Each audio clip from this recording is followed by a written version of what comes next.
I've been under 5 yards away on 3 distinct bears that I had to put down, Wow. like 3 steps, and they were still alive and they were still mobile.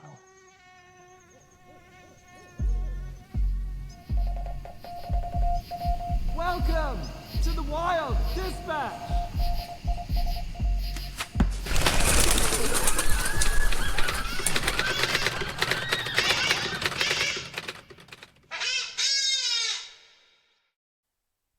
Hello and welcome to another episode of The Wild Dispatch.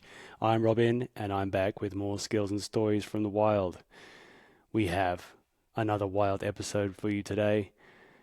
Ean Anderson, another member of the Anderson family, has blessed us with our presence on this podcast.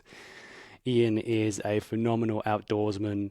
He is a really successful hunter, a bow hunter, a long-range rifle shooter, pistol hunter, you name it, he's pretty much tried it. So he has a bunch of incredible stories of his exploits. Being out in the boonies from a very young age, much like his siblings, he was out there getting up to mischief, learning a lot of lessons, the way that we should out in the wild. He's also spent a lot of time fighting fires and working as an EMT, so he's got a lot of training in that as well. And what comes with the training and the experiences comes stories. So we got a good one for you today. Thank you again, Ian, for sharing your time with us today. Be sure to give him a follow on Instagram, Outdoor Ian, and that's Ian spelled E-A-N. I'll put a link in the show notes and you can find him there. Follow him and you'll see what he's up to. Right, that's quite enough from me for now. Here's Ian.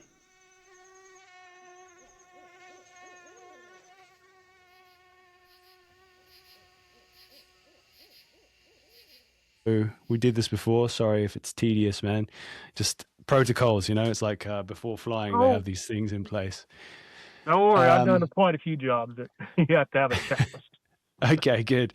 Yeah, do you know the story behind that thing with flying, right? Like the whole importance of a checklist, like that massively reduced the number of errors that happen and crashes and stuff, right? It's a pretty amazing story. I was surprised to hear that before. Yeah, like the percentage goes down. I guess it's like people who are, I'm a pilot, I know what I'm doing. Everyone's fallible, right? Like as long as you have that system in place, then you're in a better situation. Well, there's also 2 pilots, so maybe the other one thought that the other one put it like the landing gear down or something like that. Yeah. Exactly. That's the other thing I didn't even think of, right? The landing gear. No, he did it. Welcome to the podcast, Ian. Yeah, good to be here. Thank you for your patience. I know we had a few technical issues there on both our ends. Thankfully, while you were running into town and figuring out your issues, I managed to sort out mine as well. So my hunting buddy is adamant that he doesn't have my cables that I've accused him of stealing. So they're off on the mountain somewhere. Yeah, I'm sure they are. Or they're just going to show up in some weird place in my backpack and I'm going to be like, oh, okay, right, my bad. Okay, so lots of things I want to talk to you today about. But I guess, first of all, what's going on there at the moment? Like, have you been doing any outdoorsy stuff, or is kind of the time of the year, is it kind of quiet? I guess turkey season's coming up. Has anything else been going on? We have a spring turkey and a fall turkey season. So we get 2 seasons on the east side of the state. So I went out, took some kids out fall season, and little Tiger's got some turkeys. Is that video that you sent me? Yeah, a little 8-year-old, probably 60-pound kid, and then a 13-year-old kid, and so turkeys are pretty hard to harvest with a 20 gauge, and so I had to hold on the shotgun a little bit while it blasted him back, and then the other kid, he shot a 12 gauge sitting on his butt, and it blew him backwards a little bit. But yeah, it was pretty fun. Yeah, I remember that video is amazing. It's amazing. I didn't actually realize that you were helping him by like supporting the gun, first of all. Yep. But the second kid is brilliant. Like he just gets blown fully backwards, man. Like his feet flew up in the air. Yeah, it's like a cartoon. They had just passed hunter's education, and it was already the end of deer season, so they were begging me to take them out, and I said, let's go get some turkeys. So we went out and got a turkey for them. Yeah, it's awesome. It's also a good animal to start with, right? Like, I don't know what it is about turkeys, but they're a good starter animal. I mean, they're tough to hunt, but Oh yeah. you seem to do a lot of that kind of thing. You're super generous with your time and Yep. knowledge. You share a lot of that with people around you. Where do you think that came from? Is that just built into you? That came from my childhood where people would take me under their wing and take me out hunting. And then it's transitioned into my adulthood. I actually have harvested so many animals and hunted so much that I actually get more of an adrenaline rush when somebody else takes an animal. And it's amazing. Like it's their first animal and you get to relive your experience over through them. Yeah. And you Yeah. get to see the excitement. I mean, you shoot a 2-point and you're like, all right, well, work begins. But if they shoot a 2-point, you're as excited as they are, and you get to relive that first harvest over again through their experience. And yeah, they don't care if they get a big wall hanger. They don't care if they get a doe. I mean, I've seen kids shaking so much they can barely even stand up straight, and it's just amazing. Yeah. And then I had the kid that harvests turkey this year. He was so excited that he was like, hey, mom, I can start providing for the family and start like we don't have to buy meat from the store. And he was all jacked up that he was able to help the family. And I was just like, man, that's cool. Oh, I love it. So I guess I want to ask you a little bit about what you said already, growing up in nature. And I've heard a few of these little stories before with your dad and your brother John as well. But I always love to hear a slightly different perspective. So you grew up in Washington, right? That's where Yep. you are now. Is that right? Yeah. Basin Olympic National Park is where we grew up. If you went on our back door, you would go through timberland, then you'd hit the Olympic National Park, and then you'd go another 50, 60 miles through the Olympic National Park before you hit the Strait of Juan de Fuca. Oh, wow. Yeah. I bet you got up to mischief from the sounds of things. You're like the second oldest, is that right? If my second oldest. intel goes. So what was that like then? You kind of like, were you all given the same freedoms or? Yes. My dad, he was very, very standoffish, I guess. If you were to raise a child and you want to like just child-proof a whole entire house, nope, that was not my dad. He's like, yeah, Okay. You want to do that? Go ahead. See how it feels. You won't do that again. So, but he wouldn't do us like jumping out of a top of a tree. He's like, hey, Dad, can I parachute out with a piece of plywood? He'd be like, no, probably shouldn't do that. But like he was very, I guess, very open in us being able to do things. And I mean, we're still alive. I mean, yeah. So I mean, he let us fall and pick ourselves back up rather than not letting a child fall and not being able to have the experience of picking themselves back up. Yeah. If you can theorize it that way. Yeah, that's pretty important, I guess, in terms of building your own identity, right? Like learning those things. I was lucky enough to have that kind of experience myself, not nearly as rugged or wild as you growing up, but definitely there was space for me to make mistakes. Oh yeah, we made a lot of them, but you learn by them. Any that spring to mind? Like I went out one time, I think I was out like coyote hunting or on a little trap line or something like that. And like, it was an hour after dark and my parents were then getting kind of worried and I was just hiking back in the dark and I must've been 12, 13, something like that. And I was like 3 miles from home out in the middle of the dark and I could see at night. I didn't really care around too many flashlights and I was just hiking back and they were like, where the heck were you? I was like, I don't know. I got dark and hiked back. And I don't think they were too worried just because we'd been out in that type of environment. I mean, we took hikes through the Olympic National Park with the scouting every single year. I've been on every single trail in the Olympic National Park. I didn't get into too much mischief. I mean, we didn't have a lot of like, I had 2 friends growing up in a graduate. I always tell people I was the second smartest kid in my class, but there were only 5 of us. So, yeah. And so we didn't have like a lot of friends that were close. I had a friend that lived like 15 miles away and a friend that lived like 10 miles away. So it wasn't like your normal kids out in I guess in neighborhood. You didn't have any neighborhood kids. I mean, it was a mile to yeah. the nearest house. So Just had your siblings, I guess. you just had our siblings, and when we retired with our siblings, we would just run off by ourselves, and we could do that. Didn't get into too much mischief. We were always working. I don't think we had time to get into mischief too much. What kind of jobs were you doing? I guess you were on a like a farm steady kind of environment, right? Yeah, our dad did Homestead. work us. I remember working like 6, 7 years old, working for like 4 hours, getting half an hour break, and then working another 4 hours, and we could do whatever we wanted. And like that was growing up. It was like working as a job. And Yeah. on Sundays we couldn't do really too much, so we just go out and go to church, do a few odds and ends. But Saturday was our day to go do something, so we would go out and take our 22s. And I was probably 6, running around out in the woods with a 22, and nothing bad ever happened. Like, people would be driving around, you see a 6-year-old or a 9-year-old walk around the woods with a 22, and nobody cared. Like, it was just the way of growing up. Yeah, I guess it's just different, right? Yeah. Did you if I remember correctly, I think your dad had a strict limited ammunition policy, right? Yeah. Did that ever, did you have like 1 or 2 bullets for your 22 and that was all you were allowed to have for the day?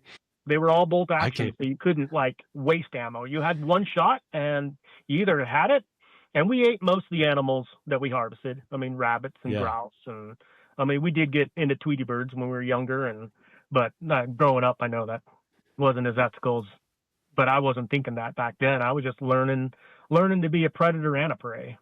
Hunting, you have to have the mind of a predator, and you also have to think like a prey. So you have to have the mindset of how does the prey think to be able to hunt them as a predator. So you have to think like a predator, but act like a prey to be able to understand. It's like understanding your thing you're hunting and how they, get away from predators and how predators would hunt them, and how the prey thinks, and put yourself in both shoes and be able to hunt better out there and understand your animal you're after. It's a good point. I don't know if I thought about it too much before like that. I very much think like the predator. Maybe sometimes I have that kind of mindset, but how can you think of kind of situations when you learned that? Did you teach yourself that, or was that something that was shared with you? Well, when you walk around in parks and there's deer walking around, you could be 10 feet away and they don't really care. You get out in the wild, that same deer out in the wild, it even could be specifically the same deer out in the wild away from a park, they will be very, very leery of you, because it's all body language. It's all, I guess, a chemical smell, or maybe how you look at them. Like even interaction between people, you could tell if a person's looking at you as a predator or a prey, and just your body language and all that kind of stuff. So if you understand, just say you're out hunting, you get spooked by an animal. If you act like just a normal person walking in a park, they may not spook as fast as if you're crunched down, you got eyes directly forward at them, you're acting like a predator.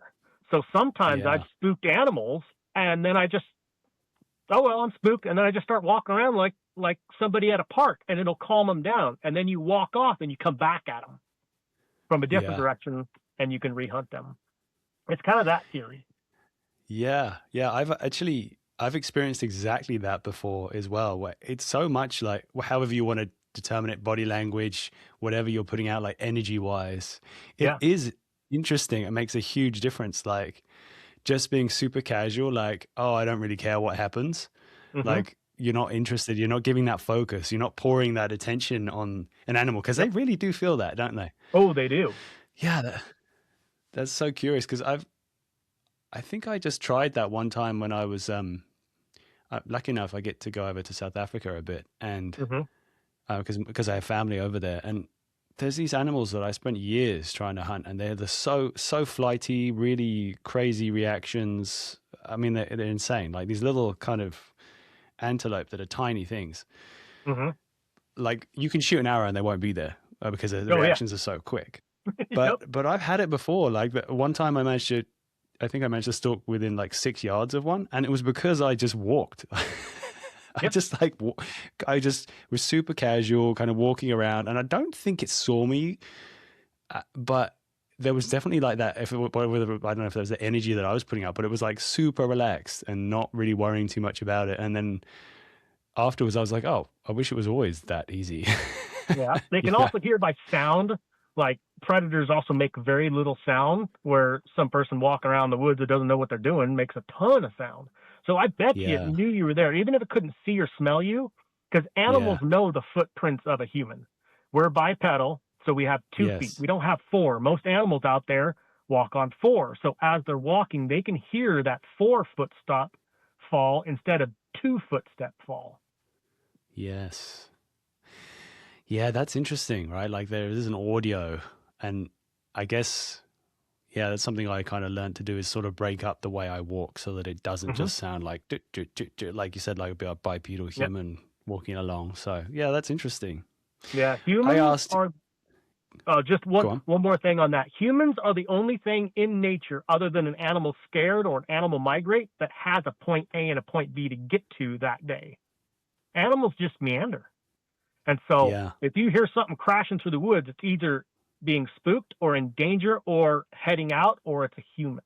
Because humans, we have a destination, where animals, they have food, water, shelter, pretty much all things around them, unless they're spooked. So it's how you even move through the woods on animals can detect what you are and what you're up to and how you are and what you're, I guess, what you're going to do. Yeah, what your agenda is. Yep. That's interesting. And it's actually funny. I think before I got into hunting, which was maybe, I don't know, 6-7 years ago, tops, maybe less. I very much, there was a mindset to get into. It felt very unnatural to me, coming from like a lot of sports and like trying to do athletic performance and reach the fastest time, the best, the fastest, strongest, all that kind of stuff.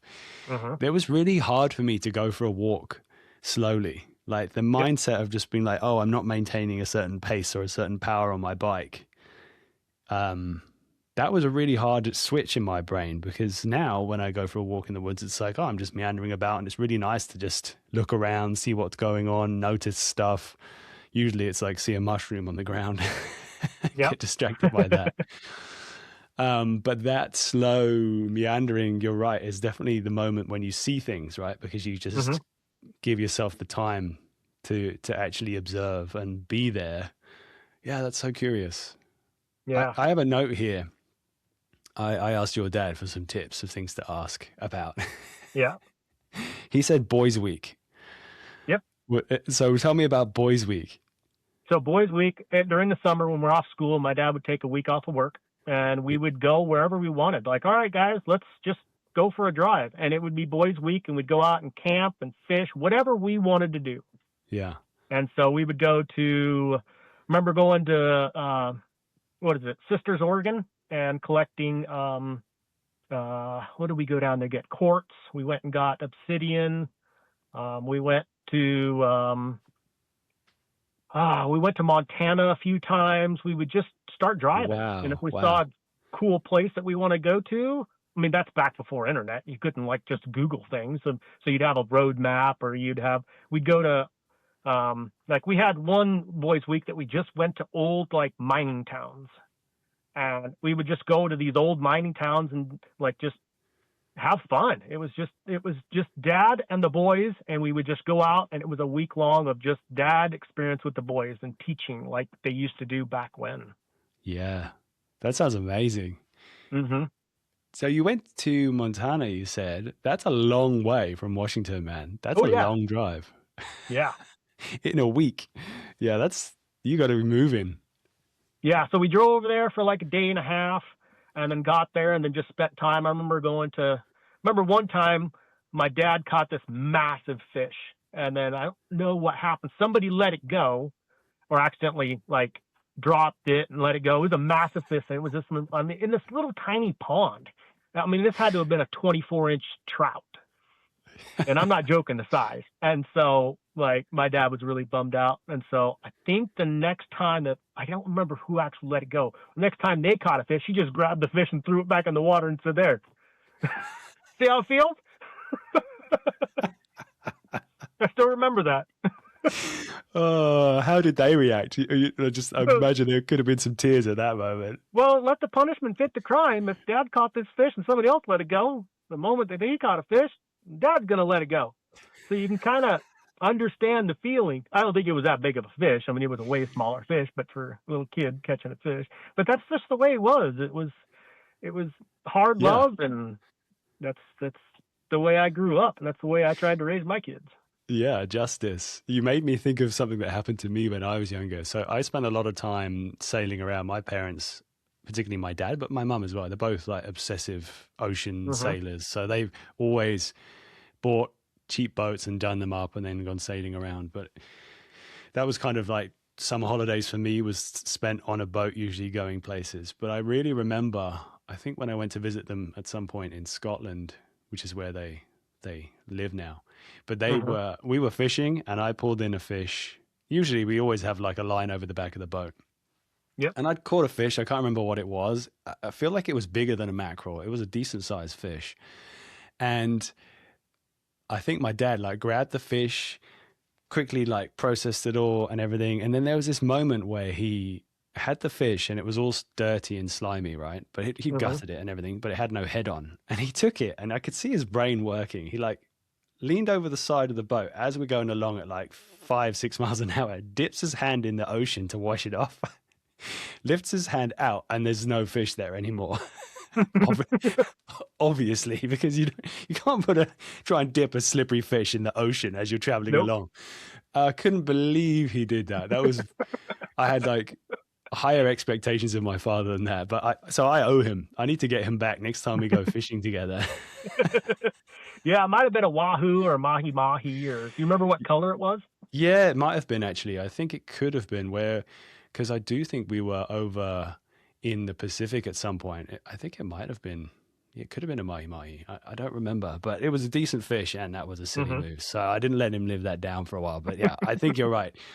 The punishment is going to fit the crime at some point. I look forward to that. Yep. So you also said about Boy Scouts. I love to hear about people growing up and the things that kind of form who they are. And you mentioned something when we chatted before about Boy Scouts, that whole experience, and then kind of like the discovery of video games as well. Yeah. So tell me a bit about that. So when I was growing up, we were in a church that really did Boy Scouts a lot, and it's since changed its name. But so we went through Boy Scouts, and my dad was a scoutmaster, and I became a life rank. I didn't make it to Eagle Scout because of all they're called citizenships, where you have to like write your, I guess, your Congress people, and you can write your governor and all that kind of stuff. And that wasn't just me. I mean, I was hands-on. I got all the merit badges that I could. But this citizenship was just like, why do I want to write a bunch of people? They're not even going to write me back. So I didn't make Eagle Scout. And so I made life rank. And so we used to go to jamborees. There were Boy Scout jamborees every single year. And we were poor. I mean, we grew up really, really poor. We hunted just for food, not for like, hey, I want to have a T-bone steak on the weekend or something like that. We hunted actually for food and raised a garden because we were really poor. And so we would go to these jamborees, and I don't think my dad ever knows this story, but it rings true about once a month. I'll remember it, and that's why I'm not a really fan of video games, stuff like that. But we were at Boy Scouts, this jamboree, and my dad would be the chef and cook. And so it was about halfway through the Boy Scout jamboree, and we would go do merit badges and have meetings and all this kind of stuff and just be Boy Scouts. And so this is when video games first came out, and it was a video game called Zelda. And I would say I got hooked right off the bat, and I wanted to play it all the time. And on breaks, I would want to play it. And after we do our merit badges, and it got to the point within like a day or two that I didn't want to do anything to do with the Boy Scouts. I wanted to play the video game. And so I remember arguing with my parents, and they were like, you need to go do your Boy Scout stuff. Nope, I want to play these video games. And so that was only like a day or two, and like Zelda was a big thing then. And at that point, I realized that within a day or two, I was addicted to it. And I didn't want to do anything else. And I apologize to my dad. It's been in the back of my mind when I see people playing video games and get addicted to it, that it is very addicting, and I don't want it anywhere in my house. So yeah, I still remember that from a very young age. I don't know how old I was, 8, 9, 10, somewhere in there, but that really affected me over my life about not being in video games at all. Yeah, it's interesting. I remember a similar kind of experience myself. I don't think it was Zelda that I was playing, but definitely going over to friends' houses and them having, first of all, like a TV in their room, which was pretty wild to me. Like that, I mean, we only had one TV in the whole house, so yeah. And then having like video games there or constantly, that was pretty mind blowing to me. I mean, I grew up in a little bit more of an urban environment, but yeah, and it's crazy how that thing can just draw you in, right? It sucks your brain in, and I think also maybe it's not the same for everyone, because there's quite a lot of people I know who play video games and they don't get quite as, I don't know what the word is, like totally obsessed or overstimulated by it. But it seems like you and I are maybe the same in that way, that you can't turn your brain off from it. And very quickly, it's just like, you got to have that candy, right? It's pretty crazy. So, I mean, then I guess, does that translate through to social media now and phones, smartphones, all that kind of stuff? I mean, like, we're talking through a smartphone right now, so I guess you've got one. I have the most expensive, stupid electronic piece of equipment I've ever owned. I did get on social media a little bit, and then once I found myself doing it too much, I deleted it all.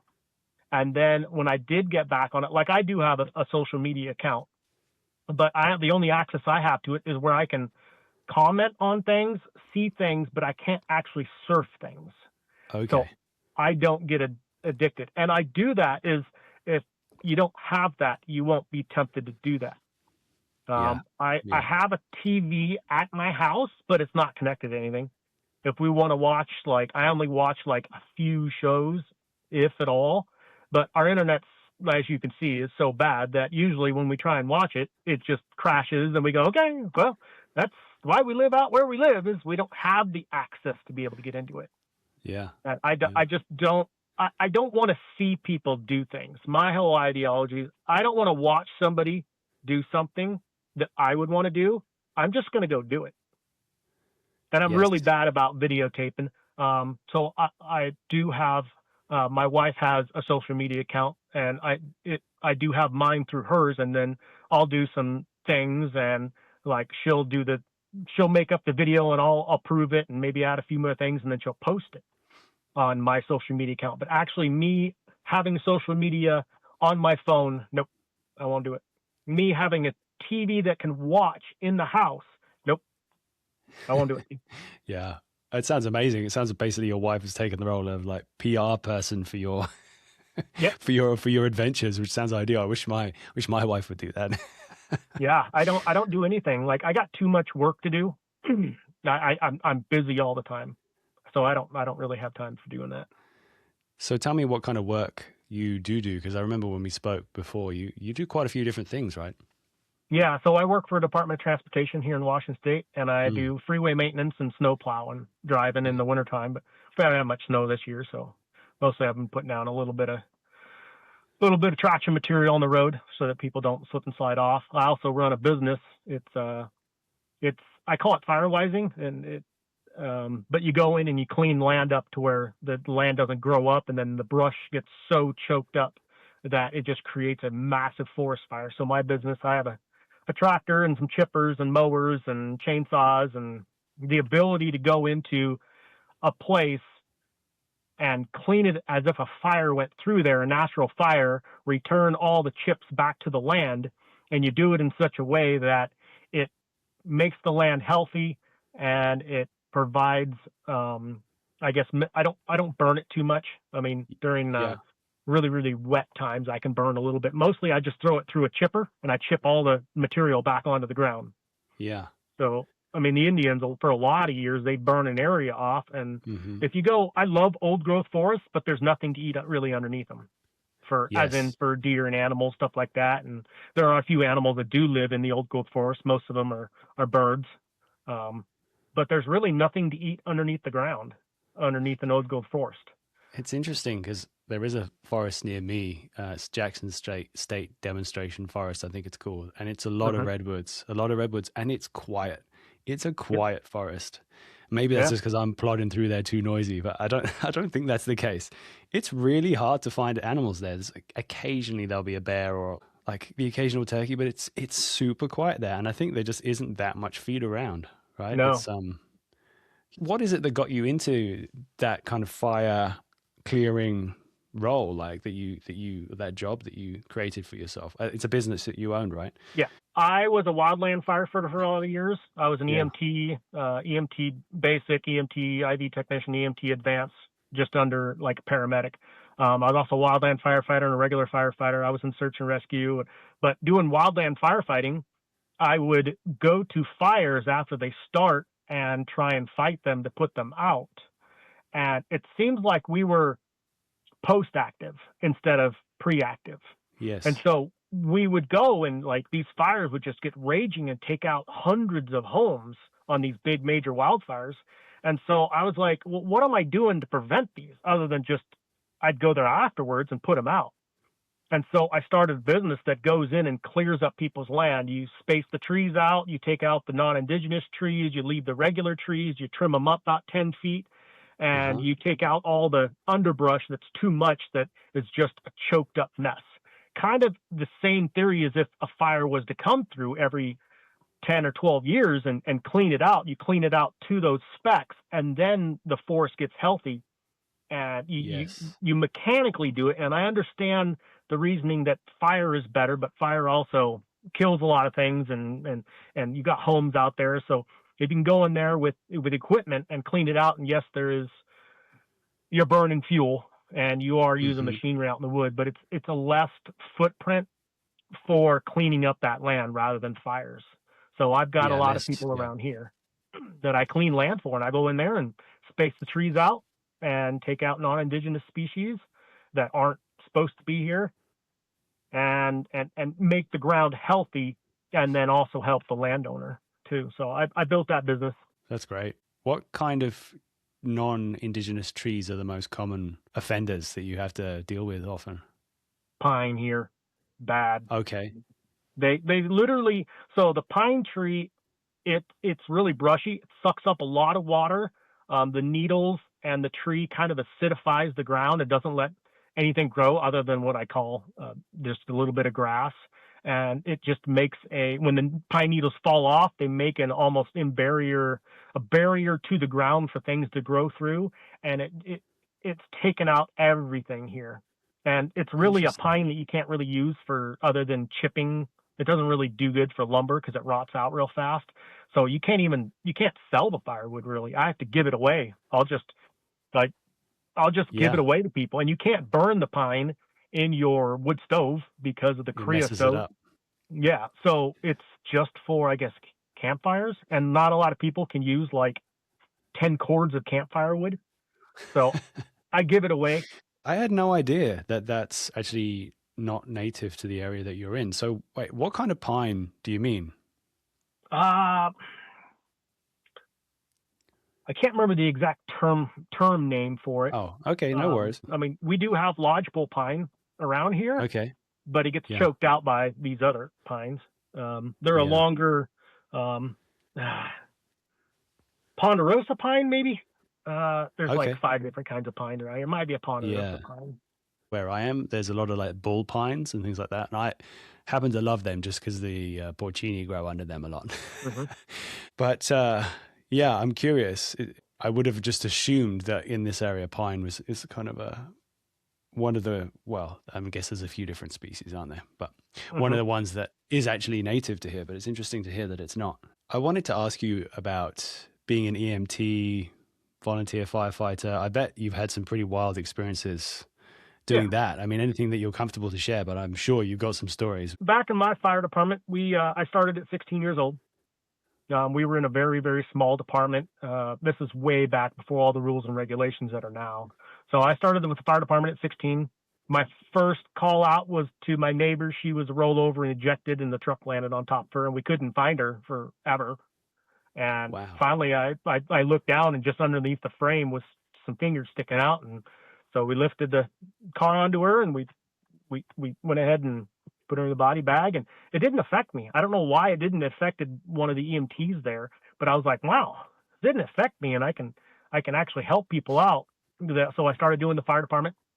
And by the time I was 19, I was living at a fire station. I was running the fire station, became an EMT basic and an EMT IV technician where I can put in IVs, and then it became an EMT advanced and just started doing that.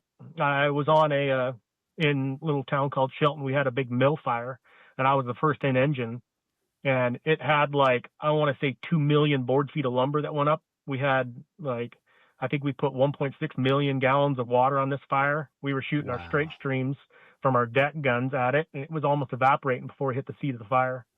And when I first got there, I laid hose in, and so you give a scene size up when you get there, whether you have a wood frame or a metal structure or a concrete structure, and if you need any extra people. And my scene size up was, we got a mill on fire. Send me everybody you can get.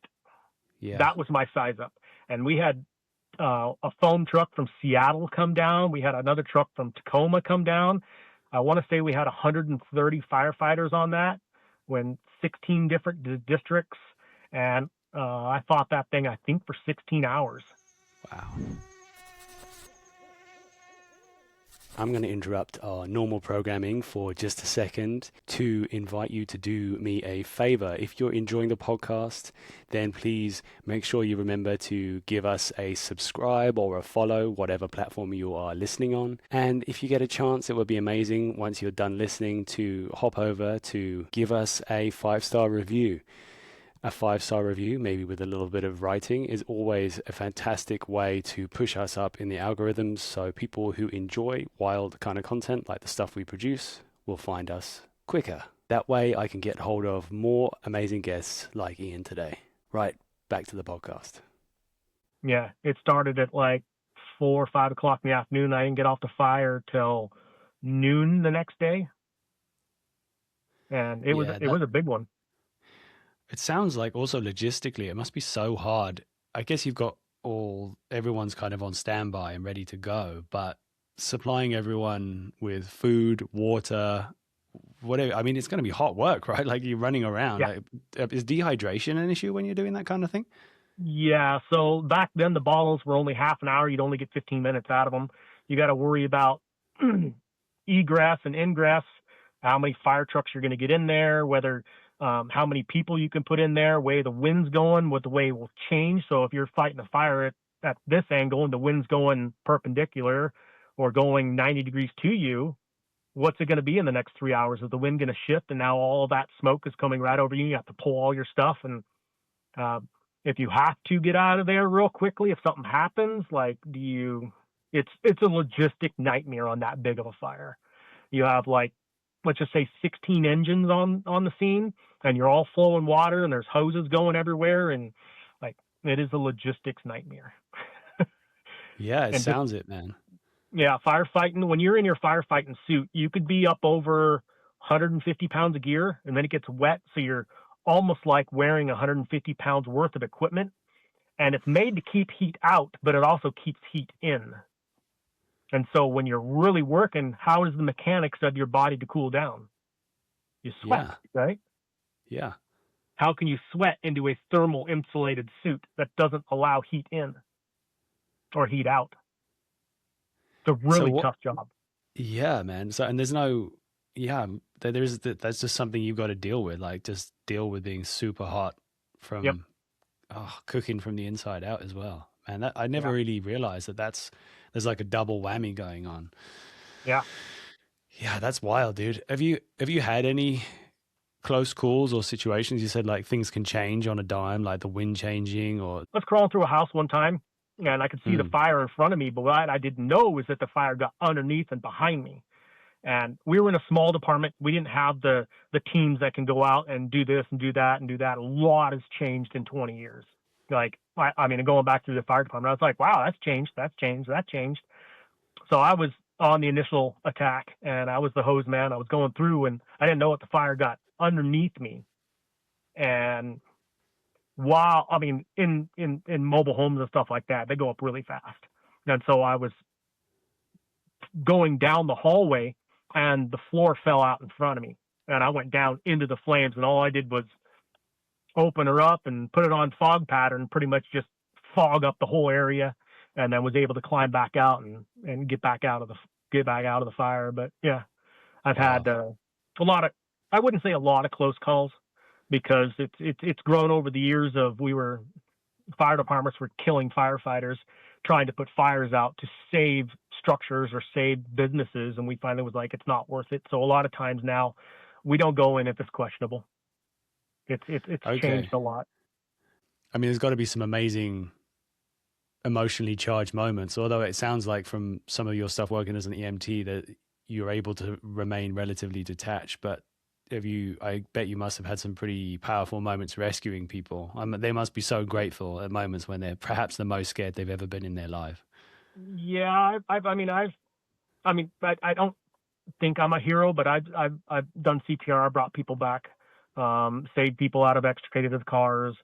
I haven't technically found a person in a burning building and dragged them out, just because we lived in areas that the response time was a long time.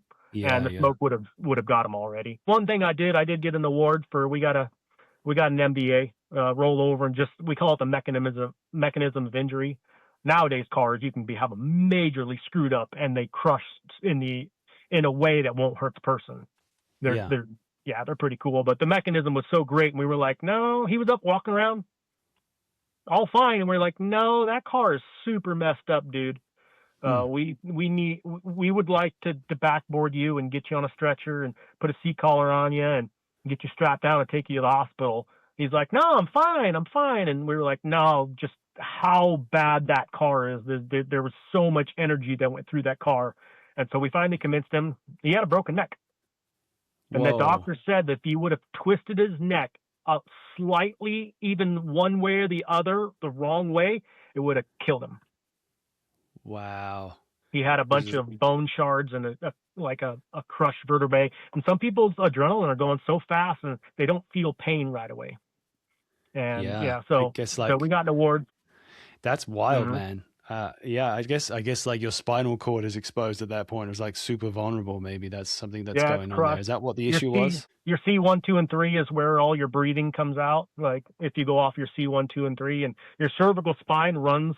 Like the further you go down, if you break a shatter a vertebrae, let's just say in your lower back, it's not as bad as if you break it in your cervical spine. Like everything below that break can be shut off. So if you shut off the areas like your breathing, it's kind of important. Yeah, that's for sure. Yeah. I'm curious, with everything that's happened with fires kind of getting more and more intense, raging harder and harder, and they're kind of becoming these ultra fires. And in Washington too, right? Like it's been happening a lot over the West. I was wondering if you had a take on what's going on there. And I'm not trying to like politicize in any capacity. I'm just trying to sort of be informed, really. Like, what do you think has happened, or why these things are happening? I mean, I can think of a couple of reasons potentially, but I'd love to get your take. The problem is we're not letting fires burn. That's the big problem. So if brush does come up and choke up everything, and then that is a prime place for a fire to go through, it will go through, and it won't stop until it gets to, let's just say, a major boundary. It has to run out of fuel to stop. So right now we go in there as soon as a forest fire starts, we get in there and we put it out. We get in there and put them out, and we get in and put them out. And then we're also moving further out away from, towns. We're moving into areas that are very, very choked up, and everybody's super scared of fires, but they're not cleaning their land out. And that's why you get these super massive forest fires, because every single season growth starts, and it dies. And then it builds up as it's a combustible layer. And then the next year it grows up again and it's not taken out. And the next year it grows up again. And after 10 or 20 years of not a forest fire cleaning out that every once in a while, then it builds up so much that your combustible amount is massive.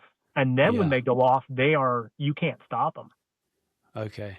And then I guess there's I forget what the term is now, but it's like, is it ladder or something to do with ladders? Ladder fuel is what they're called. Ladder fuel, that's what it is. So then it's actually enough energy to start the big stuff on fire, like the bigger trees and things that would actually probably just be fine if a fire rips through there, it just burns all the growth below it. Yeah, so that's why I trim trees up 10 feet, and then you take out the trees that are close together. So if it does go up, one tree doesn't jump to another tree. And if you take out the ladder fuels, it can't go to the crown. It's called crowning. Sorry, explain that again. I want to make sure I understand properly. So ladder fuels are the fuels that are high enough off the ground to catch the next rung on fire. And then it'll catch the next rung on fire and catch the next rung on fire. So if you take out, let's just say you have a ladder and you take out the first 5 rungs, it's hard to climb a ladder. And that's why they're called ladder fuels. So if you have the bottom rung and then you don't have rungs for like 8 feet, you're not going to be able to get to the top of that ladder. And they're ladder fuels. So if you take out the fuel between the ground and the top of the tree, and you could actually take a tree and leave 60% of the crown and take out 40% on almost any height tree. I would say on your smaller, really, really small trees, you don't want to do that. But if you could take a tree, it's actually healthy for it to limit 40% of its height up and leave 60% of the top. Okay, no, that makes sense. Yep. So I have lots of questions about hunting because I've heard from a couple of different places now that you are an excellent hunter. One of the things I'm the best at. Yeah, it's amazing. I mean, I guess it's something you've been practicing your whole life pretty much. So it seems like when we spoke before, there's definitely been a bit of a progression in terms of hunting. And correct me if this is wrong, but it's kind of like you started with rifle hunting, then kind of flintlock hunting, and then went into like long range hunting and I think pistol hunting. Is that right? You did some of that too, or you still do that? I've done all of them. When I wouldn't say master because it takes years and years and years to master, but when I get to be pretty good, it almost gets to be like, not boring, but it gets to be like, okay, well, I can do that, and that's easy. I want to do something harder. So when I was a little kid, I had my little fiberglass bow, and I would shoot that, but I wouldn't say that was hunting. That was just shooting small little things, and every once in a while I would get a chicken or a rabbit or something like that. We'd let a chicken go and go hunt it for lunch. And so I got into rifle hunting at like maybe... I don't know, 2 or 3 years old. My dad was having us shooting BB guns and they were shooting 22s. And my first deer I was taken, I was 8 years old. I shot it with a 50 caliber muzzleloader and got it over by where we lived at. And it ended up being a small spike. We thought it was a doe. It was with a muzzleloader, with a flintlock, you can shoot either or. It was any deer. And so then I got into rifle hunting. I hunted for a long time with a little 308 and took a lot of deer, elk, and bear with that. And then I started getting into about the 14 or 15, I met a buddy and he was big into reloading. And so then it just went from there. I started getting into, all right, well, I want to get long range because that was like pushing myself. Well, I'm good out to 300 yards with my little 308. I want to get out further than that. So I bought I think at 18, 19 years old, I bought a Remington 700 Sendero and 7mm Ultra Mag. I went straight to the top. Let's go to the biggest, flattest, powerfulest gun I can get. And it's based on the 404 Jeffries case, and it shoots a 284 caliber bullet, 7mm. And it was a screamer. Had a lot of recoil, but it got to where I could shoot. My buddy witnessed me shoot a 2.5-inch group at 500 yards with that thing. Wow. And That's wild. Yeah. And then from there, I got to where I could shoot really, really long range. I took an antelope like 3 years ago on camera at 1,062 yards. And it got to where it was, if I could see it, I could harvest it. And so between that time, I went archery hunting. So I went to a compound and got to a compound and started doing really well with that. And then I went recurve. You know what? I want to go recurve now. So I've been hunting the last couple of years with a recurve. Okay, okay, I want to dip back to a bunch of these things that you've just told me about, but how did you find the transition from compound to recurve? Because that's something I'm just starting now, and it's a bit daunting, I've got to say. So I shot a lot of recurve when I was a little boy, like 5, 6, 7, 8 years old. I Yeah. shot a lot of recurve, all instinctual. Uh-huh. And so going to compound, it was like harder from recurve to going to compound because you have all these things on there. You have these sights, and you got this peep sight, and then you have this bubble level, and then you have like this 30, 40, 50, 60 yard pin, and like all these pins. And then like down in Texas, we were able to put a 4-power magnifying glass on the front of our sights, and it was like shooting through a scope. And Wow. like it was just crazy. And it finally got to where, I mean, archery shots at 60 yards, I could hit a paper plate, and it just got to be, but it was super expensive. I mean, you're talking a full setup, $1,500 for a bow, and you can shoot what, 50, 60 yards. You get a $1,500 rifle, and you can shoot 1,000 yards if you practice. So I was thinking, going, well, that's really expensive. And so it wasn't too hard to transition. You just had to more of a follow through. You had to use your sights. You had to level the boat up. Leveling the bow was a little hard because I always shot instinctual, and I'd camp the bow a little bit to help keep it on the string. So I'd always catch myself trying to camp the archery. And so then when I bought a bubble level Yes. I guess, sight, That's definitely a thing, isn't it? It helped.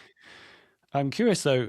I've shot a little bit with a buddy who does some long range shooting, and he recommended that I put a bubble on my scope of my rifle. And I'm wondering, is that something when you're getting out long range that makes a difference as well, right? Like every little massively. thing, every little detail. If you camp the scope, your bore is not directly above your crosshairs. Yeah. And so just take for the listeners out there, take a rifle scope and put it on the target, and then just camp the rifle a little bit. Your crosshairs will move laterally. Yeah. And then if it's canted, then you have to bring your crosshairs back to the target, which means then your barrel now is moving left or right. So I shoot almost all my guns. I shoot bubble levels. Some of them I have flip out bubble levels. Some of them are mounted on top of the scope. Some of them are mounted below the scope. Some of them go off the Picatinny rail. But bubble levels, if you're shooting beyond, I'd say 400 yards, and you want to be super accurate, shoot with a bubble level. Yeah. Okay, good. Glad to hear that that's confirmed. I did the right thing. I got that on mine too. Although most of my shots, to be honest, with a rifle end up being way closer than that. Being often hunting here in the redwoods, and it's thick. You get an opportunity and it's like 60, 70 yards. I'm like, I could have done this with a bow. Yeah. I guess that's the way it goes. So I guess the question I was going to ask you, tell me about that. Okay, one question I'm curious about. Were you with your brother John when you did that long range shot? Yes, I was. He was videotaping. Yeah, I watched the video. You probably recognize the voice. I recognize that voice. Yeah. And also then I figured it's an antelope, and that's kind of his area, right? That's where he is. So, okay, that's cool. The other thing I wanted to ask you though is tell me about, I think the first big game animal you took was with a flintlock. Is that right? You said the deer. Tell me that story. What was going on there? So we were just out hunting and driving around, and we saw this, what we thought was a doe. And so my dad jumped out and gave me a 50 caliber muzzleloader when I maybe weighed 70 pounds. And like, it was a round ball, and it was like, I think it was 100 grains of powder. It was probably black powder too, so it's probably not as explosive as the Buckhorn 209 or the Pyrodex 777. But yeah, when that muzzleloader went off, both me and the deer hit the ground at the same time. I was the only one that got back up though. Yeah, I bet. So that must have been a powerful moment. Well, literally, but also afterwards, after the smoke has cleared and seeing that you were successful. Did you? Yeah. I guess if you were relatively close to the truck, it wasn't too much of a pack out. You managed to, but you could. No, it was right off the road. I think it was can't remember if we looked down dirt road and seen it and it stepped off the bushes. Well, there wasn't really bushes, it was kind of clearing. But then we walked to the edge of the road and got off the road, and I don't remember how far the shot was. I mean, it looked far for me, but thinking back now, it might have been 30, 40 yards. Yeah, nice. But yeah, it was a long time ago. Did your dad ever make you do any of the kind of like first buck ceremony kind of things? Over in South Africa, they often do this thing. I think they call it blooding. It's like the first antelope you shoot. You had to drink Did you the have blood? any of that? Oh, is that what you had to do? Yeah. Nice. Yeah. with pride, I'm guessing. Put the blood underneath the eyeballs, and you drink a little bit of blood, and just it's to honor the animal. I've done it with people before. Yeah. I mean, the people that do want to do it. Yeah, we do the blooding. You drink the animal's blood. Wow. Okay. And they'll be like, I don't know if I want to do that. And they'll be like, watch, see, it's not that bad. You try it. It's kind of irony tasting. It's actually really good for you. People make blood sausage, and blood has a bunch of good stuff in it. It's not dangerous. So it seems like I'm drawing a lot of parallels between you and me in the fact that you always want to make it harder, and I'm the same as well. It's like as soon as something starts feeling like it's almost not quite getting easy, but like I feel like I'm getting the hang of this, I'm like, how can I make this harder? I'm guessing that gets to you to a point then when you're trying to stalk animals and you have to get closer and closer, and you have more and more primitive technology. There comes a point where like a balance between ethics and the style of hunting, there's an overlap there, right? Because I think before you've told me that ethics is a really important thing for you in making a good shot and respecting the animal. Yep. Do you find that there is a friction there, and how do you find that balance? So ethics in hunting has evolved. And how I mean that is, I mean, back when you had flintlocks, was it ethical to take a 200-yard shot with a flintlock with a smoothbore, like a 69 caliber musket back 200 years ago or 150 years ago? No, it was not ethical.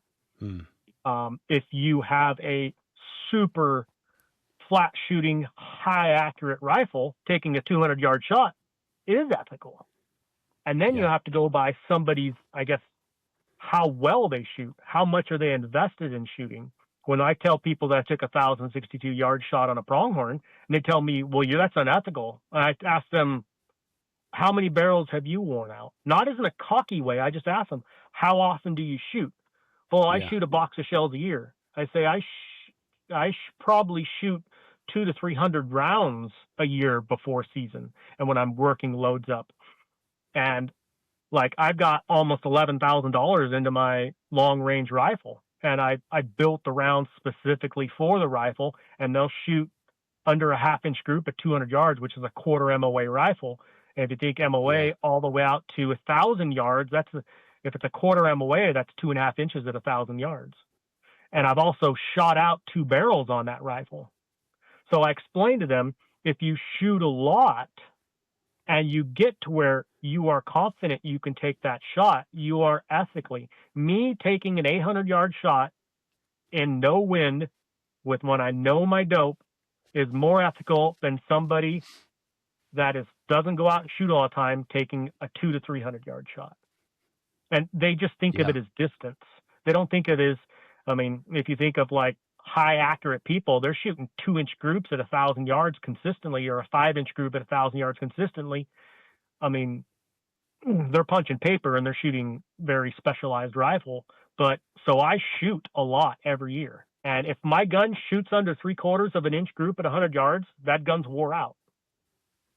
And everybody was like, oh man, like it shoots under a 1-inch group at 100 yards. I said, yeah, but then it's going to shoot a 10-inch group at 1,000, a 5-inch group at 500. And if I'm taking a 500-yard shot and the gun can only keep a 5-inch group, then you go into wind drift, then you have spin drift, you have Coriolis effect, you have like all these temperature, altitude, humidity, everything into there. Now that 5-inch group is the best the gun can hold with nothing else involved. So then you start taking in temperature, altitude, humidity. When I shot that pronghorn at 1,062, I drove down there and I brought a bunch of shells with me. And me and my wife went out. We were shooting 1,500 yards, redoing all my dope and wind drift and temperature and altitude all the way out to 1,500 yards so that I knew my gun was dialed in. I was re-zeroing my rifle. Most people, when they go hunting somewhere, they'll shoot their gun at 100 yards and call it re-zeroed. I shot it out to 1,500 yards and re-zeroed my rifle every 100 yards beyond from there. So that's the kind of ethics you have to be able to take those long kind of shots. Going to a recurve then, where you don't have quite as much technology and you're relying on your own capabilities, I guess practice is the important thing there, and experience. Very much Like, so. how do you Lots apply that? Lots and lots of practice. And you can't just go out there and shoot 100 arrows. It's perfect practice makes perfect shooting. So if you're going out there and somebody doesn't instruct you and you shoot 100 arrows and you're not doing too well, practicing it'll help, but you have to have perfect practice to make perfect form, to make perfect shooting. And when I say perfect, I mean, like, if you're shooting like a paper plate at 30 yards with a recurve with no sights, that is really good shooting. And there's actually a thought process with archery hunters. If you can shoot every single arrow into a paper plate at a certain distance, take 40% off that distance, and that's your maximum shooting distance in the wild, because you're not tired, you're not dehydrated, you're not all these things, you don't have the buck fever going. So adrenaline, if you can place an arrow into a paper plate, which is about the kill zone of a deer, take 40% of that distance off, and that's your maximum hunting distance. Yeah, that's tough. That's tough numbers to deal with. That's for sure. So I guess based on that, when I switched over to recurve probably about 9 months ago, one thing that was nice I found is that I don't shoot a compound very much now, but all of the work that I'm doing with the recurve, it translates over really quick. Like, I can pick up the compound and shoot that. It's like the form and the technique that's required. It's not exactly the same, but like the confidence in holding through the shot, because you get punished so badly with a recurve if you do anything wrong. Oh, a lot. Yeah. It makes shooting with a compound much more comfortable, I'd actually say. But yeah, I actually just, and I know I'm going to get poo-pooed for this a lot, but I just tried putting a very primitive like pin situation on my recurve, because I'm going over to South Africa and I want to take animals over there, but I really want to, and it comes down to ethics, right? Yep. I want to make sure that I can do a good job. And at the moment, the way I've got it set up with like my anchor point and all that kind of situation, when I'm shooting, it's like if I want to shoot something at 20 yards, I have to aim like 4 feet below it with my arrow tip.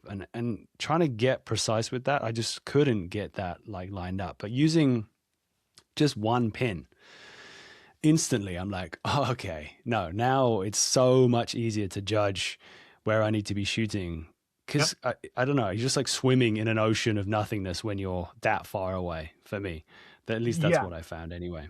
Yeah, recurve, like traditional is, you can call it trad, traditional, recurve. It's super hard, and it like, it's thousands of shots, and it's hundreds of days to get good. And being good, that's like 30 yards. I mean, a 40-yard shot with a traditional no sights, I mean, I wouldn't do that. There's every once in a while a flyer that I'll be like, hey, I can hit that 60-yard target. And I'll hit the 60-yard target, but I couldn't do that very often. I'm learning new respect for some of the old stories, right, of Fred Bear and people like that who could take these crazy shots. Like from long distances on sometimes running animals. So ethics comes into questionability then, but it's also different times, right? Yeah. So I'd love to talk to you then about bear hunting, because I know that's something that's a really big obsession of yours. Yeah, I do. When was the first time that you hunted a bear? How old were you? 14, when I got my first bear. Wow. And was that with a flintlock as well, or? No, that was a 300 Winchester Magnum. Tell me that story. So we were out, there was this meadow that we would look up. Can't say where it's at. It's right next to Secret Hollow. Okay. And so you would look about 1.5 miles through this. You had to run out through this logging road, and then you had to run up through these trees and then go past this little lake and then up on this ravine. and then you could shoot it. So you would have to spot the bear at first light, and then you would have to try and get there before the bear would leave the meadow because they've been up feeding all night long. And so the faster you can get there, the better. And I was in really, really good shape back then. And so we seen this bear, and I just took off. And I bet you I ran almost the whole way there, because when my hunting buddy and my brother came around the corner halfway there, they looked up, and I had already, like, I was in the process of shooting this bear, because they looked up and they saw two bears there, and one was way bigger than the other one. And they were like, oh, it's a sow and a cub. And then I shoot the smaller one. And they were worried that I'd shot a sow, like the cub out of the sow, but it ended up turning out to be a 220-pound black bear. So wow, that was my first mission. Yeah, the cub was the 220-pound black bear. Wow. Okay. Yeah, that's a big bear. The other bear was way bigger. Yeah. How did you guess how big that thing was? I never saw it. So this meadow kind of wraps around the side of a mountain. So if the wind is wrong, you would get out there, and you climbing up the hillside, because there was kind of cliffs and shale below it, they would either hear you coming or smell you coming. And thermals rise in the morning, so you can't come from the bottom in the morning. Yeah. And it depends on wind direction. But if you can get up and side hill to them, the thermals are carrying your scent uphill. And so as soon as I came around the corner and saw the first bear, I took the shot at it and got it. But they were looking at me like, oh, he just shot a cub. And they get there and they were like, well, this ain't the cub. This is a normal sized bear. And the other one was probably 350. A lot of people say 400-pound bear, and you have to get a really massive bear to get a 400-pound bear. Yeah, it's easy to throw big numbers around, isn't it? Yep.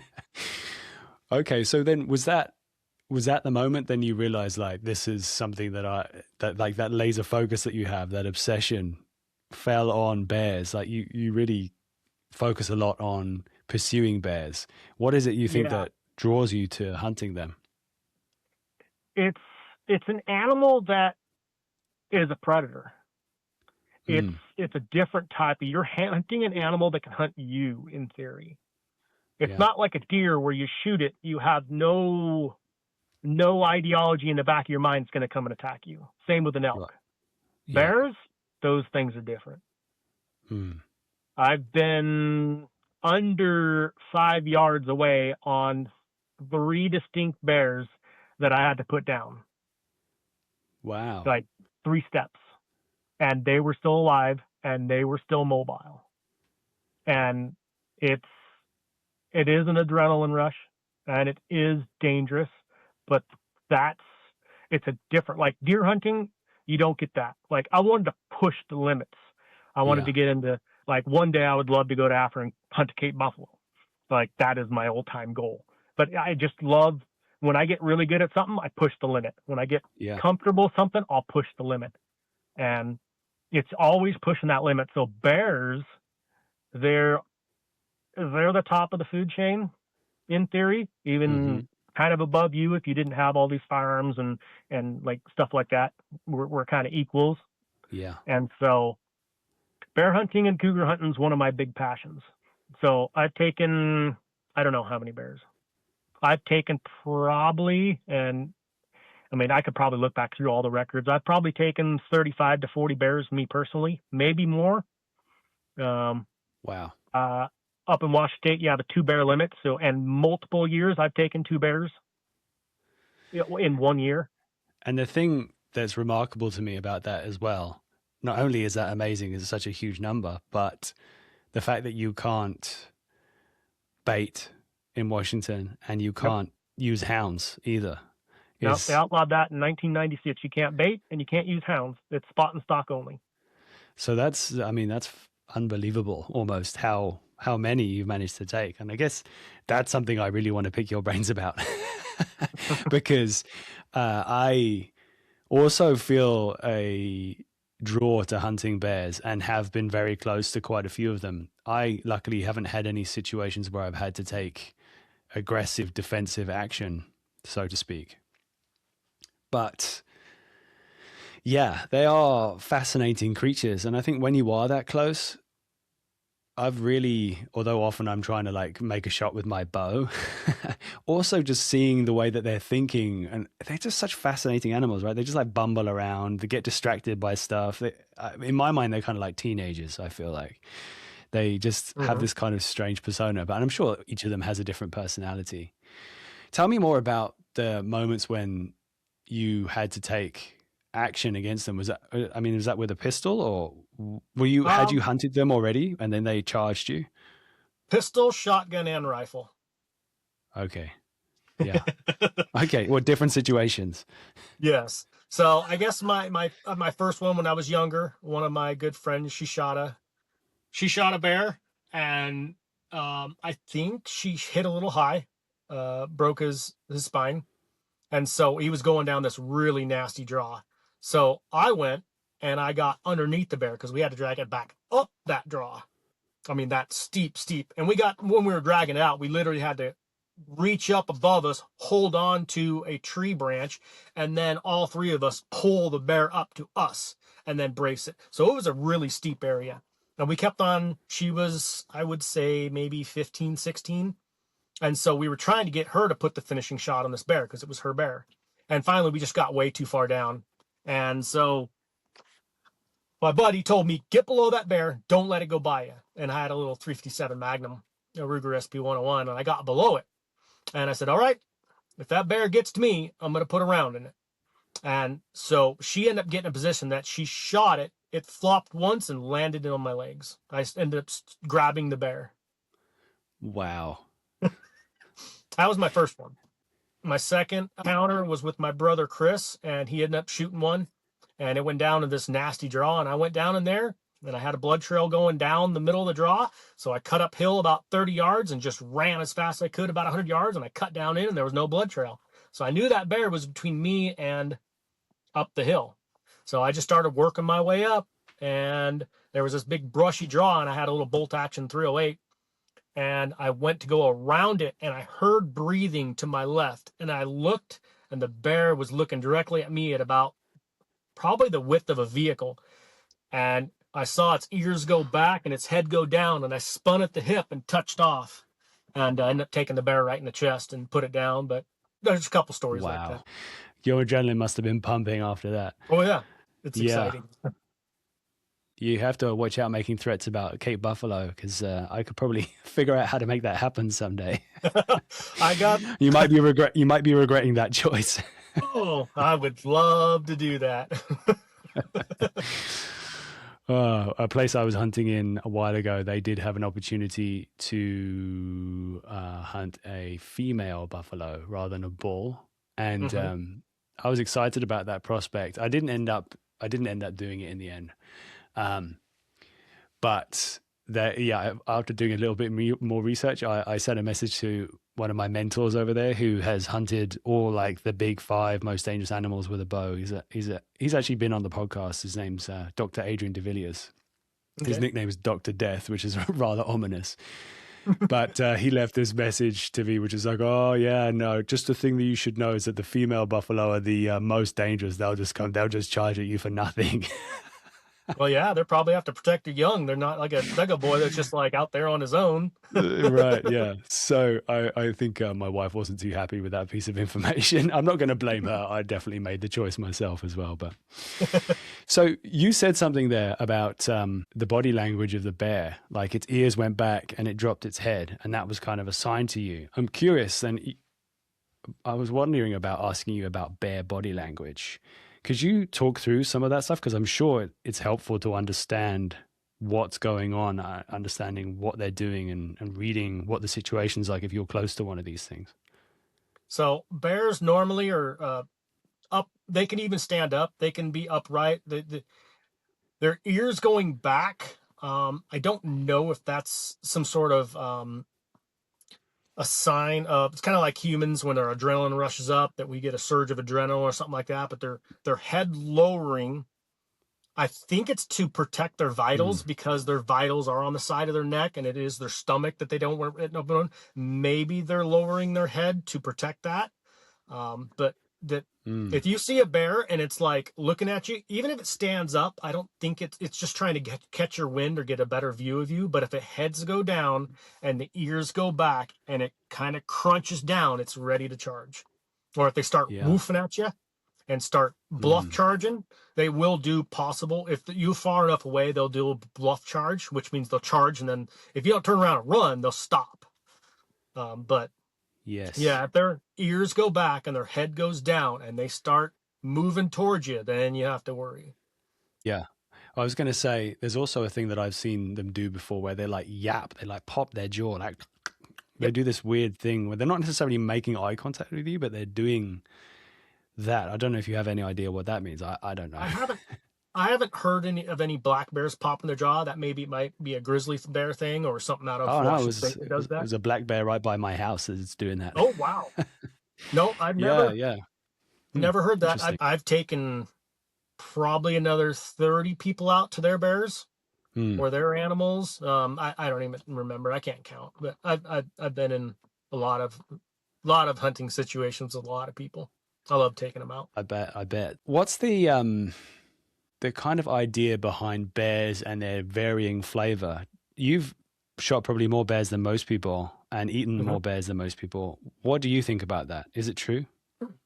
So what they eat, where they live, maybe a little bit of their genetic background. I'm not too sure on that, but mostly what they eat and how you take care of the animal. So the bears that we harvest, I don't hunt them in the lowlands where they're eating, like, let's just say something called skunk cabbage, or eating like really, really like grasses or something like that. I hunt them when they get up in the berries, and it makes their meat very sugar-free, flavorful.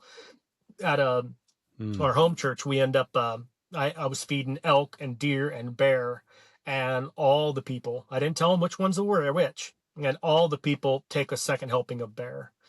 Bear is just... It's really fatty, but you can actually cut the fat off of it. So if you do want a lot of fat in the bear meat, because there's wild game, they keep their fat on the outside of their muscles for warmth, where all of our farm-raised animals, they keep the fat inside. It's called marbling. They keep it inside the muscles. And so you can cut all the fat off and have very, very lean meat. And moose is actually one of the leanest. It's even less than like chicken and turkey. So what they eat has a lot to do, I'd say more to do with what they taste like than actually anything else. Even more so than like age, or if it's like a big old boar, have you ever found that affects the flavor? Yes. Yeah. When you're talking about pigs, I mean, they do in the rut, animals will get ruddy.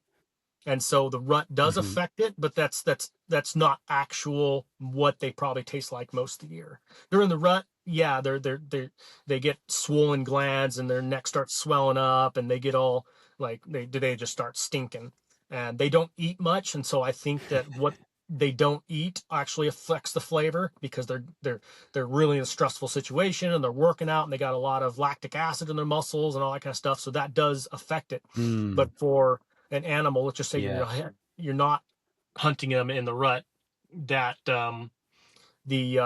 what they eat has a lot to do with it, and how you harvest the animal, whether you leave it in the back of your truck, drive around showing all your buddies for the next 6 hours, that can affect a really good animal. The butcher butchers it, or if you butcher your own animal, whether you hang it in warm weather, what you really want to do is put the animal down and harvest it as quick as possible.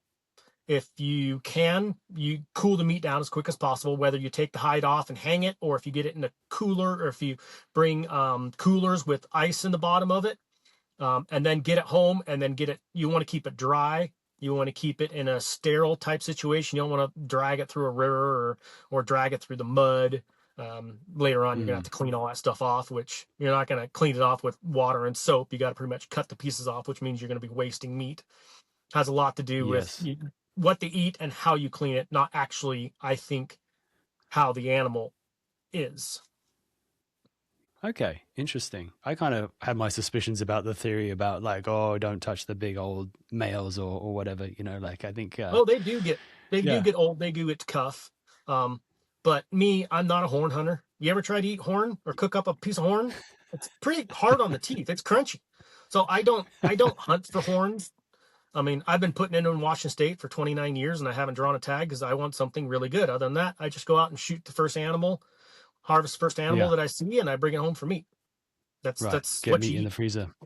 Yeah, that's the most important Okay, thing. so you've got a lot of experience and you've helped a lot of people out finding bears. Are you willing to share a few tips? I'd love to pick your brains about it because it's something which I got lucky looking for deer, found a black bear, and was the best tasting meat I've ever had in my life. And I every year I'm like, oh, this year I'm going to try and find a bear, but I don't know what I'm doing clearly. So, Okay, so one main tip, you got to find the feed. okay. So the feed where I hunt is mostly berries. So Yeah. berries also, if you think, where are the berries? Well, they follow elevation in heat. So let's just say up on a mountaintop that's covered in snow, there's not going to be any berries. But way down in the bottom, you'll have berries starting to come on. And that's blueberries, that's elderberries, that is salmon berries, that's your black caps. That's all the food source for the bears. Mm-hmm. So what you'll do is maybe a week before season or a day before season, drive up, find the berry elevation, go up and find where the berries are the ripest, almost to where they're falling off of the branches. Find your elevation. Then what you do is you look for clear cuts on Onyx or on Google Maps that are at that elevation. Because if you're hunting a clear cut and there's no berries there, but 1,000 feet below you, the berries are all there. That's where the bears are going to be. So you got to hunt the bears where they're going to be, where the food source is at the time of year. So sometimes in Western Washington, where my area got my first bear, the berries don't even get ripe till September. We don't even really hunt that area. So it opens up August 1st, August 15th. Depends on where you're at in the state and what year you are. So we won't even hunt them. We'll just do something else. And once the berries hit that elevation of where the clear cut's at, because a lot of times lower elevation, you're going to be hunting in brush, and they'll hear you or smell you coming from a mile away.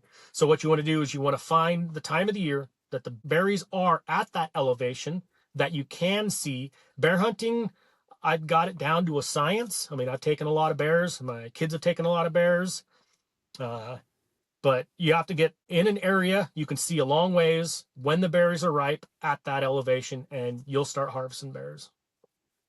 Okay, that's great to know. I was curious. I mean, I guess knew that with the berries thing where I am as well, but I guess I assumed that they shifted to different kind of food sources.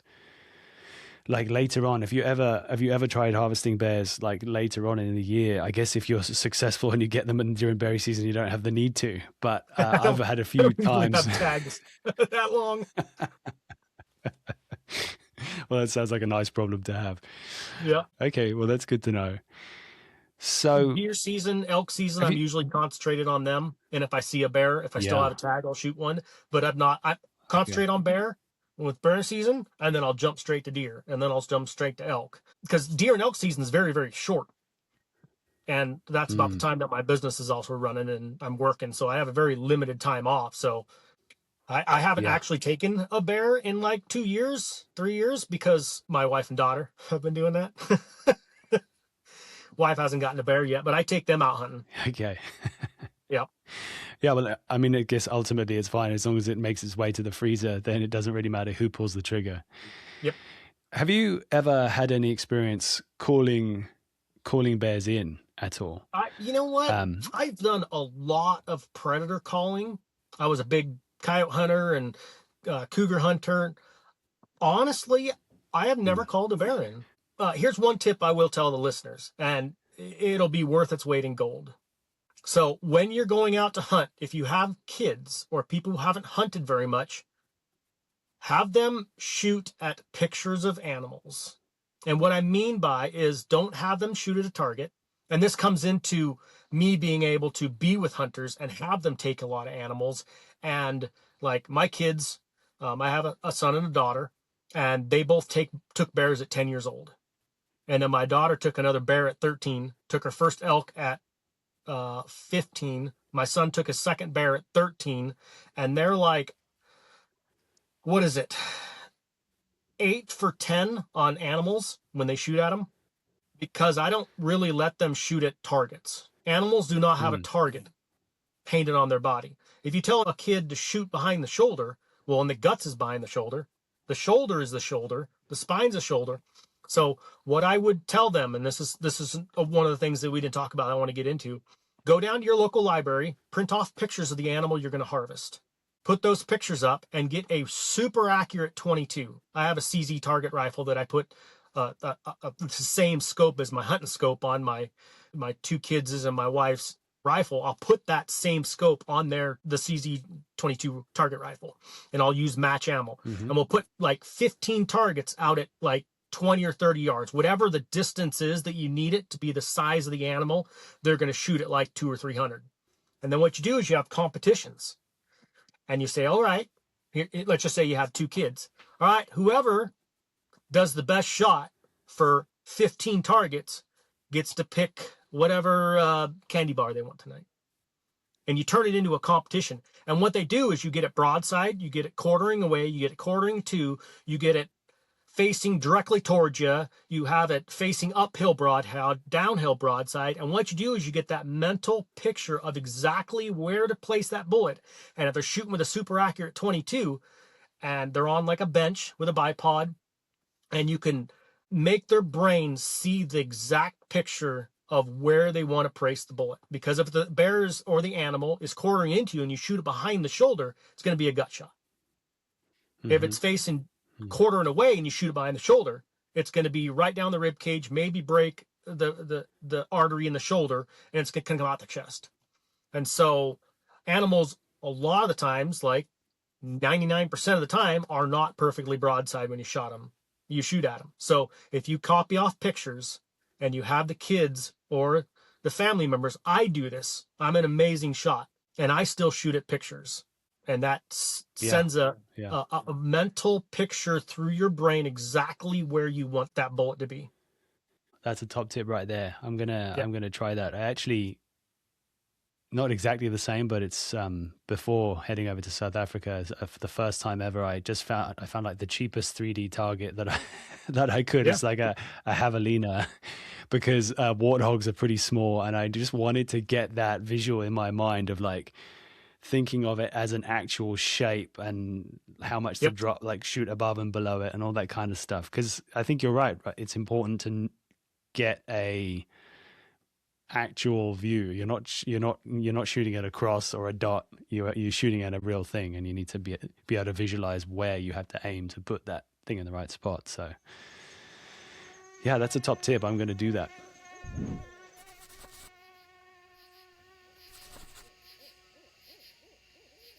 If you're enjoying the podcast, then please make sure you remember to give us a subscribe or a follow, whatever platform you are listening on. And if you get a chance, a 5-star review is always a fantastic way to push us up in the algorithms, so people who enjoy wild kind of content, like the stuff we produce, will find us quicker. That way I can get hold of more amazing guests like Ian today.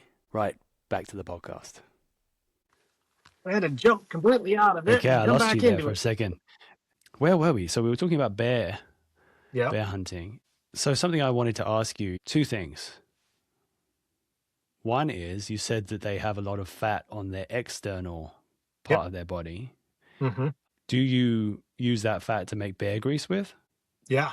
Yeah, actually, at the gatherings, I've traded bear grease for many things. I mean, I use it for cooking. I use it for baking. I mean, it's some really good stuff. Bear lard. It's one of the most coveted any types of fats out there. Ah, that's awesome. Because it was the first animal that I took. First of all, I didn't know anything about bear grease, but there also wasn't very much fat on the thing. I think maybe just in California, where I was, is just like they don't need to fatten up for winter so much. Maybe that's speculation. You got like a 2-month winter. That's something. Yeah, exactly. So that's something that I look forward to trying at some point. Then the other question I was going to ask is what do you like to cook? How do you like to cook the bear meat? So I just put it in a pan and cook it with just salt and pepper and a little bit of garlic. I don't really do a lot of these marinades, and because that's getting away from the actual flavor of the animal. And that's Yeah. with beef. It's actually they spend a lot of money to make it tasteless so that they can put any types of seasonings in it. I want the flavor.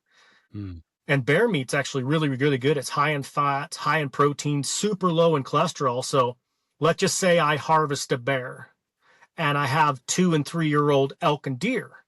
And what I'll do is I'll take all that old deer and old elk that might not be as fresh as my freshest stuff, and I'll put it with that bear and put all the fat with it, and I'll go down and make pepperoni and sausage out of it. So you use your old elk and deer, and you throw the bear and the bear fat in there, and it makes really good hunting sausage and pepperoni and summer sausage. That's great to know. I'm going to try that for sure. Yep. I've definitely got some old meat kicking around that I can use for that. Okay, Yeah. That's a great plan. So you don't throw it away or not use it. It's a great way to make sausage pepperoni and use it, and yeah. Nice. But bear meat, yeah, I just eat it normal. Like it's the flavor is really good. It just doesn't have that gamey taste that people talk about.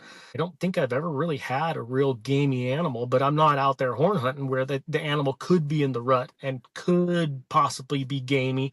And then I don't drive it around for the next 6 hours and show all my buddies. Maybe that's where they're getting the gaminess from. They're shooting it in the rut and they're shooting a really old animal because they're wanting the horns and they're driving it around for 6 or 7 hours. Maybe that's the gaminess that's getting put into them.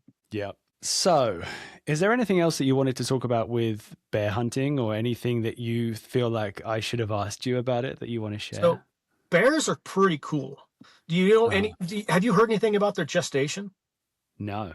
A lot of people don't know this. Bears actually breed in June and July.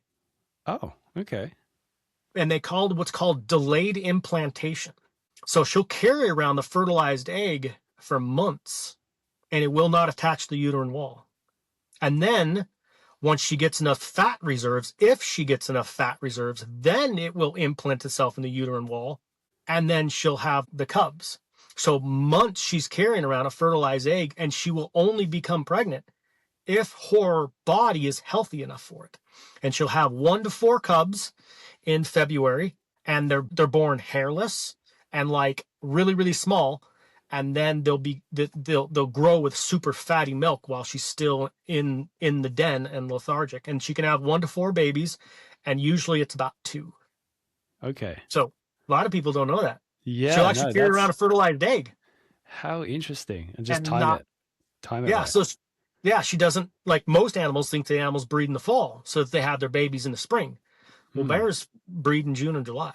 So do the bears where you are, black bears, I'm assuming. Yep. Do they hibernate up there? Yes, they do. Okay, so then they've already, am I right in understanding that they've given birth, they give birth when they're like in the den? Yep. That's what you said, right? So yeah, like 2 months before they come out of the den. Okay, interesting. Yeah. So not only is the sow trying to starve for 4 or 5 months, but she's also raising little babies while she's in hibernation. And it just fascinates me that, like, have you ever not ate and drank anything for 4 months and sleep all through that time and then try and raise 1 to 4 kids? That's just crazy to me. Yeah, it is. That is absolutely bonkers, isn't it? I mean, I struggle to not eat for a day or 2. Yeah. So, yeah, they definitely got something over us, that's for sure. I wanted to ask you about one thing, skills gatherings. And I feel like you do that a lot. You're a big part of going to skills gatherings and also and this might not be right, but the Pacific Northwest Games. You've been part of that for a while, right? And your dad's told me that you actually won that a couple of times. Is that right? Yeah. The survival gatherings, you can Google it. There's one at least every week around the United States, some in Canada. And they're traditional survival classes you can take, anything from shearing sheep, making wool or felt, to taking a deer hide and making buckskins, to taking and learning like 2 sticks, rub them together, make a fire, bow drill, hand drill, There's just anything you can think of. There's leather working. There's even where you take ore from the ground, you turn it into a piece of steel. You could take clay out of the river and turn it into a clay pot. Anything and everything from walking around in the woods and telling you what's edible and what's poisonous. Anything you can think of that's traditional. One of my can't remember exactly, maybe it was Jim Reeves said it's these skills that we teach, it's all arts and crafts until you put an actual how did you word it? It's all arts and crafts until we actually tell the meaning behind it. Yes. So if you're teaching like making felt, unless you actually explain like the theory behind it and where it came from and the ancestral skills, and you actually put meaning into it, it's just arts and crafts. Mm-hmm. And so we teach it at that way. Like I teach, sometimes I do fire making where I'll take a hand drill and a bow drill. I teach a lot of weaving gill nets and regular nets, and then I'll teach butchering animals. I'll teach like there's a lot of things I can teach, but mostly I just teach gill net making and net making, trapping, fire making. But it's really cool. Anything you want, and it's a super cool environment you can bring your kids to. It's a really, really neat place to go to. And for $250 to $400, some of them are $500. It's a week long, like just as much instruction you can take in. It's really, really cool. So I would tell people, look up the traditional survival gatherings around the United States, and it'll pop up a website. I can't remember the exact website, but it's super easy to get to. And then you can just see what time of the month and where they're at, and they'll have the information. And then you just go there, and they'll have the phone number of the person to contact with email, and you can just get onto them. And I love going to them. Been going to them for a long time. Great. Is that something that you started doing with your dad? Because I think yeah. Okay. And were you young when you started going to these gatherings? So my earliest childhood memories of going to kind of gatherings were mountain man rendezvous. And I remember wearing the buckskins and going to mountain man rendezvous and shooting flintlocks and stuff like that. But those kind of like just mountain man rendezvous, and they were just kind of shooting muzzle loaders and throwing tomahawks, and not really, I wouldn't say teaching the broadest skills that these gatherings, rabbit stick, you got fire to fire, you got winter count, you got between the rivers, you got fall camp, you got, Saskatoon Circle. There's just so many that you can go to. White Rock. There's a ton of them that you can go to. And okay, I'll correlate that into the Pacific Northwest Survival Challenge. So I wasn't there the first year. So my dad was they call them instructors or judges, but they just show you how it's done, and then you take it from there. And so my dad was like, "Hey, you should do this." And I said, "Well, you being the judge," he goes, "Yeah, but we're not really judging. We show you how to do something, and then you compete on how to do it. It's not really we judge you on what's the best." So I was like, "Okay, but if I do this, I'm not going to talk to you for the next 2 months." And I didn't. I was like, "Yep, not going to talk to you because I don't want." Like, they give hints out on what they're going to do. And I don't even know if all the instructors know all of what's going to go on there. But so I was like, all right. So me and my wife did it the first time. She's like 120 pounds soaking wet, tiny little female. And she's like, "I've never competed." I said, "Yeah, well, I've done this kind of stuff my whole life. And so I think we'll do it pretty good." So we went there and competed, and we rocked it. We like one of the challenges was like they would put a tattoo of a cut on the leg. You had to put a tourniquet on. You had to stop the blood flow. You had to take a piece of duct tape. You had to do 5 sutures and tie it down. You couldn't move on to the next one until the judges said that you did it good enough. And then you had to cut a Stokes litter or a travois, and you drag a person like 100 yards through kind of an obstacle course. And like some of them are making a bundle bow and shooting arrows that you make, and it's all, you get an hour to do it, and then you got to shoot it like moving targets or stationary targets, or you have a competition who can shoot the balloon first, or like you had this moving target you had one arrow to shoot at, and my arrow blew through the target and stuck into a building on the other side about 15-20 yards away because my bow is pretty powerful. And then like there's just all sorts of weird stuff. You had to make a raft and float a river and gather flags. You had to build a shelter, and then they would spray it with water, and you had to wear this little suit on. And so whatever water got through the shelter you built, then they could weigh it and then see how much water come through your shelter. And just so many cool. You had to like build a fire. You had to boil water, and the water that came off in steam, you had to condense and put into a beaker, and then they would like see how clear it was and how much you got, and then you had to build a charcoal water purification system and then pour water through it and try and purify the water, and then they would measure the clarity of it. And so it's kind of like it's really cool to do. And then they had one year where you had to search and evade. They would search for you, and you had to put a ghillie suit on and go and hide. So I hide in sticker bushes, me and my nephew. So me and my wife won it the first year. We won it by, I think, the fourth competition we had. All we had to do was just finish the competition. So we ended up winning it the first year. And then my wife was like, I'm on top. I don't need to do it again.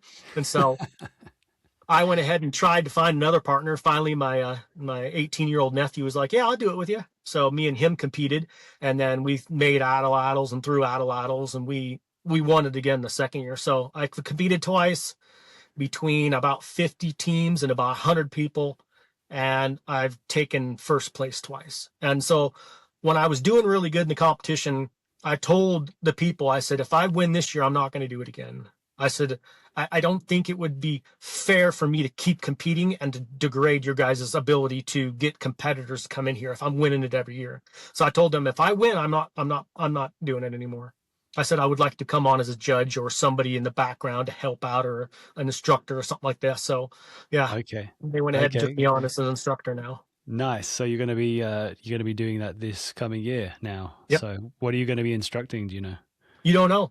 You don't know it until. Know. Yeah, and I can't say anything about it. I can't even tell my wife. I mean, you get told what you're going to be. We get together. I don't know even how they do it, because I've always been just a competitor. So now that I'm a judge, I've been talking to the people that run it, and they're going to say, yeah, okay, you're going to be doing this, so bring some stuff and then teach the skill, and then you'll be one of the instructors. Nice. Ian, I think that just about hits us at time for this conversation, but thank you so much for sharing all your stories and knowledge and enthusiasm today. It's been amazing talking to you. I'm so glad we managed to figure out our cumulative technical hiccups and get this going on. Is there anywhere, I mean, you're just talking about the PNW survival games, I think, is that the right name for it? Pacific Northwest Survival Challenge. Survival Challenge. Games. Okay. Yep. So how do people check that out? I guess they just search that online, or do they have a website, or they have social media? Yeah, they have a social media, Pacific Northwest Survival Games or Survival Challenge. Okay. And they're on, I think, Instagram and Facebook. You can, they're down in Mola, just south. You just broke up. Sorry, I lost you. It was my dad calling me. Okay. Yeah, so they can look them up on Instagram and Facebook. I've got an Instagram and Facebook. It's Outdoorian Survival, and so it's Outdoorian. It's kind of like one word, Outdoorian. It's a great name. Survival. Yeah, but yeah, and I also just look up the Survival Gathering, look up the Pacific Northwest Survival Games, and just get out there and start just doing these type of things, doing the survival things. I mean, knowledge is amazing. And the more you learn, the better you'll be, because nobody ever rises to the occasion. They sink to their level of training. And I've learned that over so many years of being in very stressful and, EMT and wildland situations that nobody rises to the occasion. You'll sink to your level of training without even realizing it. Yeah. So if you get out and start doing your skills and start practicing them and do them in competitions, because the difference between doing it when it's nice out than doing it in like a stressful situation. And it's actually, you have to go out into bad weather and try, because anybody can light a fire with a lighter inside their home with a piece of paper. Try doing it in the rain and not being able to find dry material. It complicates it quite a bit unless you've done it. And then if you have the confidence that you can do it, you're going to do way better in a stressful real life situation, rather than, I can do it when I get there. So, and one thing I do want to ask you, if you would like to come up and do some bear hunting, come on up. I'll take you out. Oh, Ian, that is music to my ears. I would absolutely love to, man. Yeah. Well, let's make a plan. I think that'll be that'll be a great thing. We can chat about seasons and all that kind of stuff. But yeah, I would absolutely love to. Thanks for the offer, dude. Yeah. There's a 1,700-yard shooting range. Also, I can meet. Okay, I'll bring my rifle, which I don't think will be able to do too well. Let alone I don't have the skills, but maybe you can teach me a thing or two with that as well. Yep. So that's what I can do. We have a good shooting range. Thanks again for your time, Ian. All right, Robin.